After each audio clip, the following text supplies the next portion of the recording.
what do you think are like the biggest misconceptions that you'd like to clear up about organic skincare? People assume that, oh, it's not conventional, like it's clean, it must be bad. And a really great example of that is that when MAC took talc out of their setting powder, there was like an outrage on TikTok. They were like melting down that they would make their product healthier by removing talc, which is like hormone disrupting and, a really unclean ingredient. And they removed it because it was necessary by a certain date. Like they were required to remove it, not because they wanted to have a healthier product. But makeup artists and people who are like die-hard fans were in uproar that they changed the formula because the conception or like the stigma is that if it's healthier, it's not as effective. And so, and I get it because I was someone who believed that at one time. But I think that with the just with the evolving of like raw materials and the access that we have, and there's so much more emphasis put on plant-based and like sustainable and non-toxic ingredients that companies are trying to stay above, like vendors and raw material providers are staying above, like they're trying to formulate in a way that we're asking for. So as consumers, when we purchase good and clean and organic products, like we're saying we're demanding these ingredients. We're investing in this. And so we're voting with our dollars and they're going to produce what we want. And so the raw materials that we have access to now that are super high performance, but are also clean, we didn't have access to 10 years ago. And maybe that's why the stigma around clean cosmetics is that it doesn't work. But like today, we've got excellent access to ingredients that don't disrupt our hormones and aren't, a toxic burden to our body. And we're able to provide really awesome and high performance products. For someone who's hesitant to switch, what's like one little product or switch up they can start with? So the easiest thing and the one that I recommend every single time is deodorant.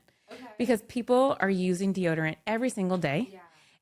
Sometimes people are hesitant to try something on their face. Well, especially organic. I'm sorry, but organic deodorants get the worst rap. They totally do. Like my sisters and I are always texting each other, like, what's the new best one? What's the best one?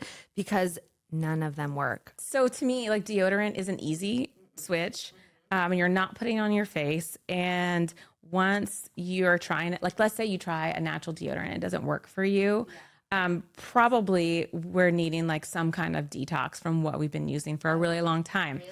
So I tell people, get a clay, go to the health food store, go to Whole Foods, whatever, buy any kind of clay, use a clay mask, mix it with water and do like a clay mask on your pits and like pull all that out. And even now, even today, like if I'm like, oh, my deodorant's not working as good as it used to, I'll do a clay mask and boom, it's like back to normal. No working way. Totally fine. Interesting.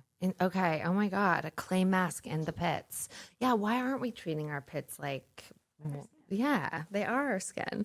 I like the deodorant because it's unscented. Yeah. Yeah. And we have unscented of almost everything. And we have scented too. So okay. Amazing. Pick the one that fits your. Yeah. Pick your fighter. Yeah.